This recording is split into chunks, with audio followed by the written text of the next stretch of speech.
Hello, my name is Paul Watson, and I wanted to discuss one of the legacies of Thomas Jefferson, his legacy involving slavery. Now, Jefferson's life involved slaves from the earliest part of his life till the day he died. His butler, Burwell Colbert, was the last to speak to Jefferson and remained at his bedside to care for his dying master. Controversy today looms on Jefferson's view of slavery, and many look to Jefferson as a racist and hypocrite based on his view, his writing in the Declaration of Independence, and his life as a slave owner, while others place him on a pedestal as one of America's greatest founders. In examining his view and the culture surrounding him, arguments can be made as viewing his life as one bound financially and culturally to slavery, while foreseeing the realization for freedom for all.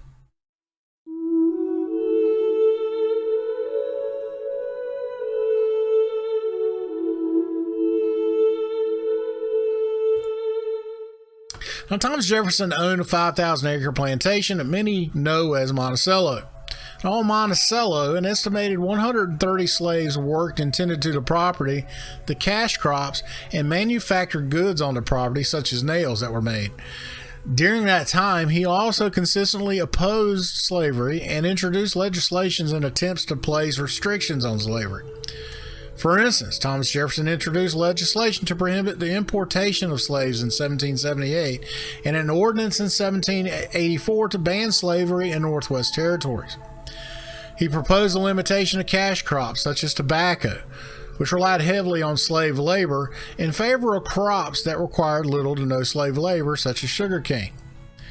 Most notably, his philosophical views reflected in the Declaration of Independence, where all men are created equal, included slaves eventually. If he believed so strongly in the eventual abolition of slavery, why did he remain a slave owner until his death? Well, many consider economics and culture to be driving forces behind this twofold view of slavery.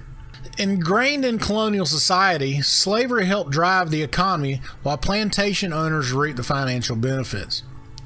Living as part of the Virginia gentry, Jefferson depended on slavery to support his livelihood. He depended on slavery to earn his living and to support the plantation. While he viewed slavery unfavorably, he needed them to support his family. Many view this as hypocritical, and given today's culture, rightly so. But slavery was the culture in the 18th and much of the 19th century. Jefferson grew into slavery and never lived without slaves. Arguably, his political career depended on slavery. Imagine if he opposed slavery prior to grounding himself as a political leader in Virginia.